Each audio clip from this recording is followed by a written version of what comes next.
नमस्ते बच्चों, मैं अश्विनी कुमार ठाकुर, आपका संस्कृत शिक्षक।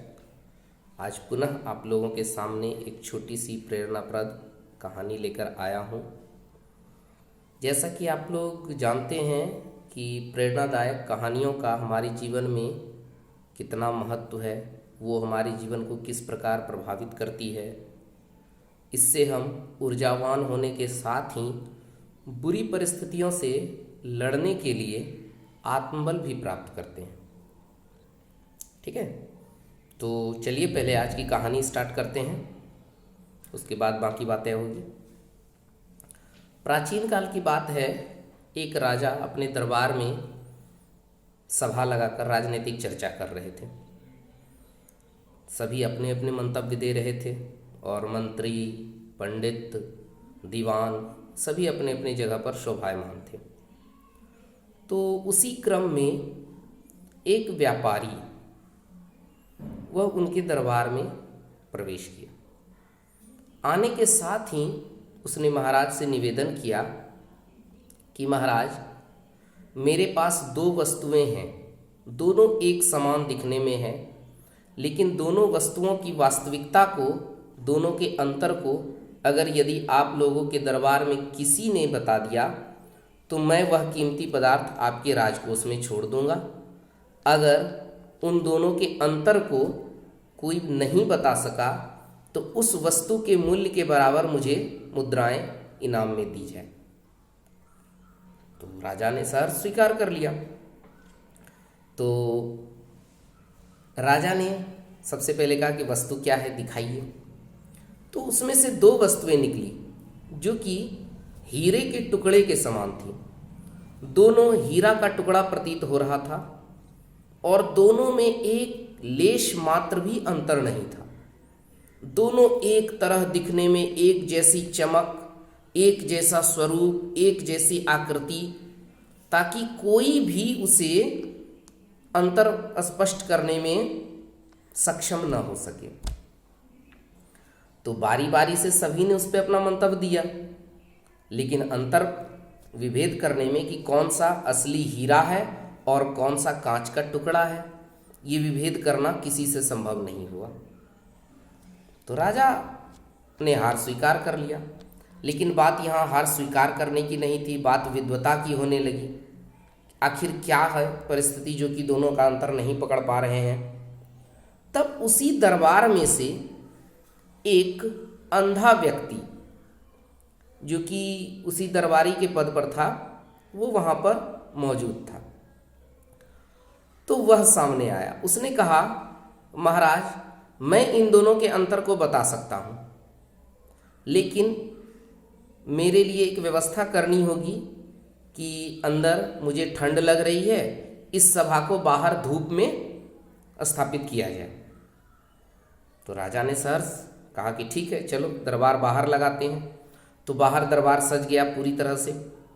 सभी पुनः उसी प्रकार अपने अपने स्थान पर बैठ गए और दोनों हीरे को, जो कि अभी पता नहीं है कि कौन हीरा है कौन कांच है, तो दोनों हीरे को उन्होंने एक सामने मेज पर रख दिया।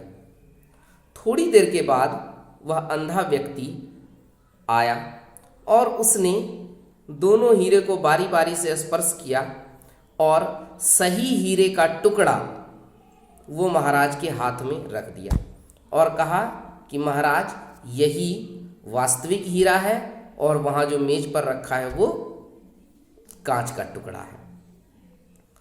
तो बिल्कुल सही बात उस सेठ ने भी, उस व्यापारी ने भी स्वीकार कर लिया, बिल्कुल सही है। तो वह राजकोष में वह हीरा जमा करवा दिया गया। व्यापारी के जाने के बाद महाराज ने पूछा कि बताओ, तुमने कैसे यह जान लिया कि यह हीरा है और वह कांच का टुकड़ा है, जबकि दोनों में थोड़ा सा भी परिवर्तन और अंतर नहीं है। तब उन्होंने कहा कि महाराज, जब मैंने सभा बाहर करने को कहा तो दोनों हीरे को मैंने मेज पर रखवाया। उसमें से दोनों मेज पर एक समान सूरज की किरणें पड़ रही थी। तो अंतर कहाँ पता चला, क्योंकि वो तो अंधा था, वो तो प्रकाश से कोई उसे दरोकार था नहीं। तो अंतर क्या हुआ कि जब मैंने कांच के टुकड़े को छुआ तो वो गर्म हो चुका था, लेकिन हीरे का टुकड़ा जो है वह धूप के प्रभाव से, सूरज की किरणों से वह बिल्कुल भी गर्म नहीं हुआ था। यही अंतर देख करके मैंने सही और गलत हीरे की पहचान कर ली। बिल्कुल सही। अब देखिए इस कहानी से हमें सीख क्या मिलती है। मानव जीवन में भी इसी प्रकार की भिन्न भिन्न परिस्थितियां आती रहती हैं। भिन्न भिन्न परिस्थितियों का तात्पर्य है कभी अच्छी परिस्थितियां, कभी बुरी परिस्थितियां। तो अंदर दोनों हीरा रखा हुआ था, तो दोनों शीतकाल की अवस्था में थी, दोनों पे उष्मा का कोई प्रभाव नहीं था, गर्मी नहीं पड़ रही थी। लेकिन वही हीरा जब बाहर लाया गया तो दोनों पर एक समान गर्मी पड़ने लगी, जिसे हम बुरी परिस्थिति बोल सकते हैं, और अंदर की परिस्थितियां अच्छी थी। तो उस बुरी परिस्थिति में जो कांच का टुकड़ा था उसने उष्मा को ग्रहण करने के साथ ही स्वयं भी गर्म होना प्रारंभ कर दिया, लेकिन हीरे का जो वास्तविक गुण था उसमें कोई परिवर्तन नहीं हुआ। सेम यही कंडीशन हमारे जीवन में भी आता है। हमारे जीवन में भी बदलती हुई परिस्थितियां रहती हैं हर हमेशा, लेकिन उन बदलती हुई परिस्थितियों में भी जो अपने गुण, स्वभाव और व्यवहार में परिवर्तन नहीं करे वही सच्चा प्राणी कहलाता है। समझ गए? परिस्थितियां हमारे जीवन का पहलू है, चाहे वो गलत हो या सही हो, बुरी हो या अच्छी हो। हमारे सामने अच्छी परिस्थितियां जब आती है तो हम कभी कभी अत्यधिक उत्साहित हो जाते हैं और उत्साह के कारण हम अनैतिक व्यवहार प्रस्तुत करने लगते हैं, लोगों को अपने से छोटा मानने लगते हैं। और यही अगर हमारे सामने अगर बुरी परिस्थिति आती है तो हम अत्यधिक हतोत्साहित हो जाते हैं और उसके परिणाम में भी हमारा व्यवहार गलत होने लगता है। तो यहाँ पर हमारे जीवन में कई परिस्थितियाँ आती हैं। वो बुरी परिस्थितियाँ किन किन परिस्थितियों में आती है, चाहे वो पारिवारिक कलह में हो, शैक्षिक असफलता में हो या बाहरी संबंधों के साथ हो। इन स्थितियों में अक्सर देखा गया है कि लोग व्यग्र हो जाते हैं, विचलित हो जाते हैं और अपने व्यवहार में परिवर्तन कर देते हैं।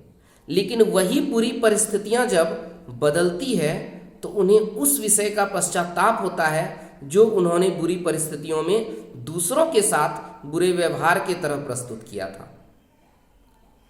बात आप लोग समझ रहे हैं अच्छी तरह से कि किसी भी प्रकार की स्थितियां आए, चाहे बुरी स्थिति आए या अच्छी स्थिति रहे, हमारे दैनिक व्यवहार में, दूसरों के समक्ष प्रस्तुत किए गए हमारे अभिवादन में, हमारे आचरण में कोई भी परिवर्तन नहीं आना चाहिए। जो यथोक्त उचित है, धर्म के अनुकूल है, हमारे व्यवहार के अनुकूल है, हमें उसी प्रकार का आचरण हर हमेशा रखना चाहिए। अभी जैसे कि कुछ समय पहले हमारे सामने कैसी बुरी परिस्थिति आ गई थी और थोड़ी बहुत अभी भी चल रही है कि पूरी दुनिया कोरोना के मार से ग्रसित थी। उस समय हम लोगों ने अपने आप को धैर्यपूर्वक स्थिर रखा। जैसा जैसा सरकार का निर्देश आया उसका हम लोगों ने पालन किया और यही कारण है कि आज हम और आप सुरक्षित हैं। अगर यदि उन निर्देशों का पालन नहीं करने के उपरांत हम लोग उस बुरी परिस्थिति से विचलित हो जाते तो संभावनाएं कुछ भी हो सकती थी। हम लोग बधाई के पात्र हैं, आप लोग भी धन्यवाद के पात्र हैं कि आप लोगों ने खुद को नियंत्रित रखते हुए इस बुरी परिस्थिति से लड़ने में सफलता प्राप्त की। इसे हम अपने एजुकेशनल लाइफ में भी और छात्र जीवन में भी अच्छी तरह से उपयोग में ला सकते हैं कि किसी भी प्रकार की असफलता हो, हमें उससे विचलित नहीं होना है और सफलता होने पर दूसरों को नीच भी नहीं समझना है। कहा भी गया है, आपके संस्कृत की पाठ्य पुस्तक में भी है स्पष्ट लिखा हुआ, विपदी धैर्यम अभ्युदये। विपदी धैर्यम अभ्युदय। धैर्यम का अर्थ धैर्य, धीरज। किन किन स्थितियों में? विपदी मतलब विपत्ति की भी स्थितियों में और अभ्युदय और उत्थान की भी परिस्थितियों में। जब हम अत्यधिक सफलता प्राप्त करने लगें या फिर हम अत्यधिक निराश हो जाएं, तो उन दोनों परिस्थितियों में धैर्यपूर्वक रहकर हम विपत्ति के समय को व्यतीत करने का प्रयास करें और उससे लड़ने का प्रयास करें, और अभ्युदय के समय में जहाँ तक संभव हो हम अपनी प्रसन्नता में, हम अपनी तरक्की में और भी लोगों को शामिल करने की कोशिश करें। उम्मीद है आप लोगों को ये कहानी भी अच्छी लगी होगी और आपने इससे कुछ सीखा भी होगा।